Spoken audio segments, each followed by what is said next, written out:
Maybe it's not actually his name. Maybe he's just describing himself.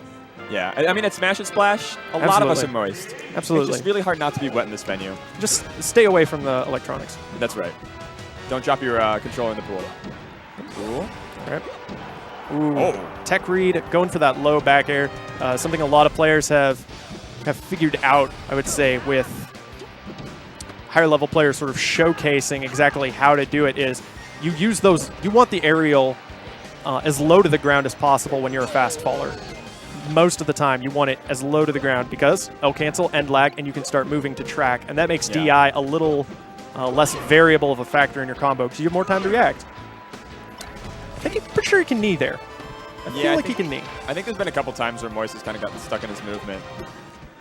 Yeah, he opened up strong, but then got pushed off the level, and that's sort of the Falcon life. I'm a little surprised to see a Falcon go Game 1 FD against Fox. Yeah, I think he's definitely kind of handed Benman the towel to dry him off, and it's not looking too good.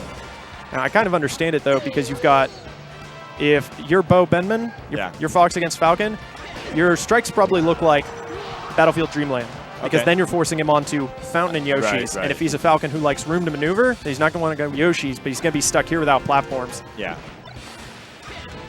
But you're stuck in here with him, too. Yep, that is true. Oh, this is great coverage so far. Yeah, that was Wizard-esque. Yeah, and exactly what I'm talking about. You get that low back air, plenty of time to see the Fox's trajectory, judge your knee. And, okay, I like that dash away after the first knee. We're still going. Ah, the last bit of it he messes up. And if I'm a Fox in that position, I'm up tilting all day. I'm like, get me out of this. Okay, get me out of this. Yep. I'm a little surprised. I think Benman might have just been trying to double jump into his down air. Maybe get a little priority out there while simultaneously recovering. We got a last stock game. Yeah, he snuck in that bear while we were not paying attention, and it's moist. Yep. That's the first open up, but a turn-based video game. Yeah. We see a knockdown, and Bo's movement getting a little choppy, a little sloppy, and just says, I'm taking the knee. Yeah. All you got to do is take that edge. He's called out so many techs in places from Bo. Oh, he's having trouble with the edge guard, Bo. It was a little dangerous, and this is kind of how Stock 1 started, but it didn't end like that. Moist takes Game 1. Alrighty. I was like, I definitely think that felt like a game where both of these players still aren't feeling completely confident. Yeah. They still aren't feeling like they're putting their game plans together. You see these moments where they'll get like 2-3 hits, and you're like, you know that they could get that next thing, but they kind of freeze up. They get locked up. Yeah. Now, I'm a little surprised Bo doesn't just take him back to FD, because that was kind of his game to lose. However, Pokemon Stadium offers Falcon a lot of the advantages, but he actually gets platforms as well to play with. Oh my god, the up tilt. Although, might just be a comfort pick. Benman, he's moving. He's currently got the lead. How long, though? Yeah, Moist seems to have way more of a good read on Bo's movement than the other way around, but Bo's anti-airs have just been really, really excellent and have allowed him to kind of stay alive in the game. Yeah, that's one of the ways that Fox shines in this matchup. He just has moves that, in general, come out faster, and his jumps come out faster. Yeah. So a combination of those. Right. He could be slower to react and still get on top of them. Yeah. Oh. We got Moist in the corner. Moist working with very little space. Solid conversion, Fox off the level, and that's not the angle he wanted. That's like the second SD in truth. Yeah. The up tilt trade with Stomp. Up tilt just trades with everything. How do you beat up tilt? Well, if you can, you trade with it at a percent where Fox would rather it not trade. Yeah.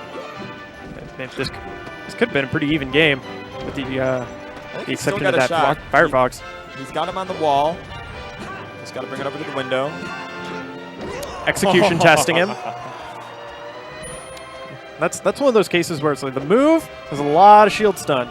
If you try and input something during shield stun, you get absolutely nothing. If you do it a little late, Fox's up smash is fast enough that it has a tendency to catch you on the startup. This is one of those things that makes Falcon pretty weak in this matchup, is just not being able to get out of shield.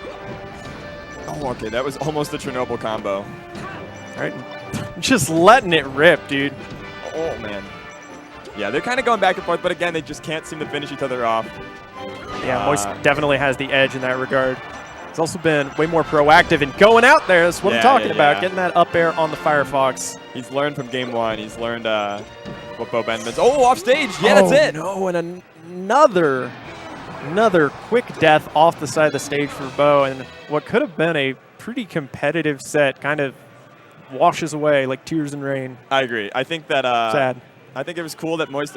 There's a lot of Southern players here, actually. I think I've been kind of rambling on about this a lot, but Tennessee is here, Kentucky's here. It feels like the whole country has descended upon the Wisconsin Dells, and everybody has a